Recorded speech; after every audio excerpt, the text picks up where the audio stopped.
तो last part के and में हमने देखा था मोटू सभी को ली की कहानी सुना रहा था। अब आगे बेन सोचता है कि ली कैसा है इससे कोई फर्क नहीं पड़ता है, अगर मैं ली की तरह पावरफुल बन जाऊंगा तो सभी मेरी रिस्पेक्ट करेंगे। फिर मोटू को देखते हैं जो कहता है कि जब भी मैं ली की कहानी सुनाता हूँ तो कहानी सुनाने वाले लोग कंफ्यूज हो जाते हैं कि ली असल में कैसा था। कोई ली को ग्रेट हीरो मानता है और कोई ली को बेशर्म और कायर मानता है। साथ ही मोटू कहता है ली के मरने के बाद ही आने वाली जनरेशन तय करेगी कि ली एक हीरो है या फिर एक बेशर्म और कायर है। इसके बाद मोटू कहता है कि आप सभी ने मेरी कहानी सुनी, इसके लिए आप सभी का शुक्रिया। फिर सभी लोग कहानी सुनाने के बदले में मोटू को पैसे देने लगते हैं, जिस पर बेन कहता है अगर मुझे पता होता कि कहानी सुनाने के बदले हम इतने पैसे कमा सकते हैं तो मैं तुम्हें होटल के बाहर जाकर कहानी सुनाने को बोलता।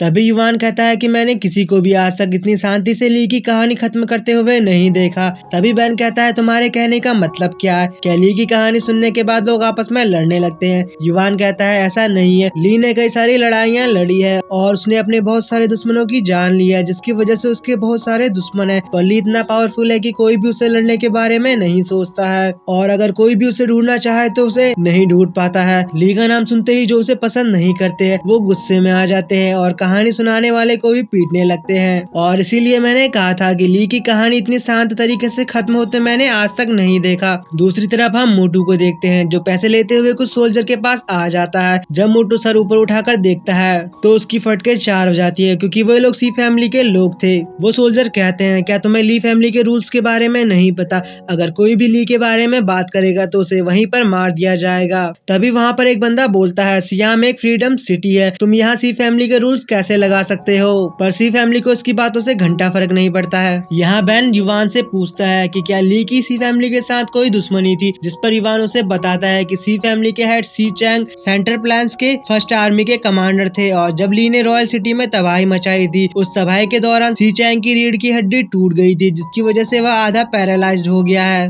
और इसलिए सी फैमिली ली से इतनी नफरत करती है। यहाँ सभी लोग सी फैमिली के सोल्जर को देखकर डर के मारे भाग जाते हैं। मोटू डर के मारे एक टेबल के नीचे छिप जाता है और वो मोटू को यहाँ भी आकर मारने लगते हैं। मोटू भागता हुआ बेन के पास जाकर उससे मदद मांगने लगता है। बेन कहता है मोटे यहाँ से चले जा, तो हमारी पोल क्यों खोलने में लगा है? तभी एक सोल्जर आकर उन पर अटैक करता है पर बेन अपनी शॉर्ट से उसकी शॉर्ट को तोड़ देता है। वो सोल्जर बोलता है तुम्हारी इतनी हिम्मत कैसे हुई कि तुम सी फैमिली के साथ पंगा ले रहे हो? अब मोटू चौड़ा होकर बोलता है अबे सी फैमिली के कमीनों, ये मेरा बिग बॉस है जो आज तुम्हारे यहाँ चटनी बनाने वाला है। इसके बाद बेन और उनके बीच फाइट होने लगती है जिसमें बेन उन सभी सोल्जर को आसानी से मार रहा था। तभी वहाँ पर एक सैनिक बोलता है क्या तुझे पता नहीं है कि सी फैमिली के लोगों से पंगा लेना कितना भारी पड़ेगा? बेन कहता अबे बस कर यार, तुम्हारी सी फैमिली के पास इसके अलावा और कोई डायलॉग नहीं है क्या जो हर बार एक ही डायलॉग मारते हो? तभी दूसरा सोल्जर कहता है कि इसकी मार्शल आर्ट तो उसी लड़के की तरह है जैसा कि भाई गैजेंग ने बताया था और ये गैजेंग वही है जिसके साथ बेन की बार बार फाइट होती रहती है। वो सभी सोल्जर यहाँ से डर के मारे भागने लगते हैं। बेन उन्हें मारने के लिए उनके पीछे भागता है। तभी हम वहाँ पर एक बंदे को देखते हैं जो अपने स्नेक से बेन पर अटैक कर देता है। वो स्नेक बेन के हाथ में जाकर लगता है पर बेन उसे दूर फेंक देता है और मार देता है। जिसके बाद बेन कहता है किसकी इतनी हिम्मत हो गई है जो मुझ पर अटैक कर रहा है? जिसके बाद वो बंदा बेन के सामने आता है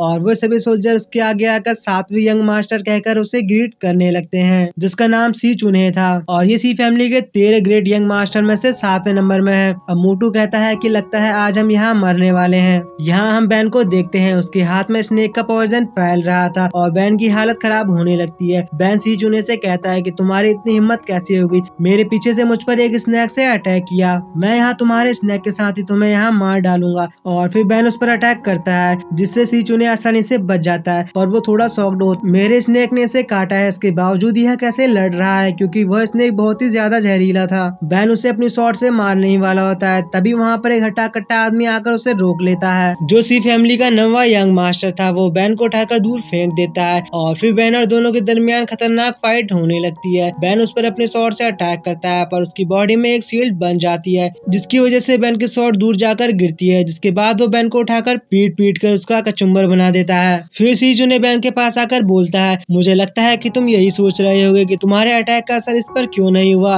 मैं तुम्हें बताता हूँ कि इसने पहले ही सी फैमिली के ultimate art powerful robust body में महारत हासिल करी है। इसकी बॉडी इतनी मजबूत है कि तुम्हारे अटैक का इस पर कोई भी असर नहीं होगा। अब बेन सोचता है कि मैंने अपने ग्रुप में एक ऐसे निकम्मे भरे हैं, जब कोई लड़ाई होती है तो ये डर के मारे छिपने लगते हैं या फिर मेरे मरने का इंतजार करते हैं। यहाँ सी चुने बेन के पास आकर बोलता है कि मैं तुम्हारे अंदर की सारे इंटरनल फोर्स एब्जॉर्ब करने वाला हूँ। उसके बाद वो अपने स्नैक को बेन के ऊपर छोड़ देता है, जो उसकी बॉडी से इंटरनल फोर्स एब्जॉर्ब करने लगते हैं। दूसरी तरफ हम हुआ को देखते हैं, जो मजे से ड्रिंक करे जा रहा था। तभी उसके पीछे युवान आता है। हुआ कहता है तुम्हारा बॉस मरने वाला है और तुम उसे बचाने के बजाय मेरे पास आए हो। युवान कहता है कि तुम मजाक मत करो, तुम अच्छी तरह जानते हो कि मेरी मार्शल आर्ट कितनी खराब है, इसलिए मैं यहाँ तुमसे मदद मांगने आया हूँ। आपकी मार्शल आर्ट बहुत अच्छी है और आप बॉस के पुराने दोस्त भी है, तो आप उसे बचाने क्यों नहीं जाते। हुआ कहता है मुझे नहीं पता कि तुम उसे क्यों बचाना चाहते हो और तुम्हें उसकी इतनी चिंता क्यों है, तुम खुद जाकर उसे क्यों नहीं बचा लेते। तभी युवान कहता है कि जब उनको पता चलेगा कि आप कौन है तो वह आपके सामने सर झुकाएंगे। हुआ कहता है कि तुम किस बारे में बात कर रहे हो। युवान कहता है कि तुम अकेले हो जो पिछले कुछ सालों में ली के साथ फाइट करने के बावजूद अभी तक जिंदा हो। तुम वास्तव में एक फेमस स्वॉर्डमैन कहलाने लायक हो।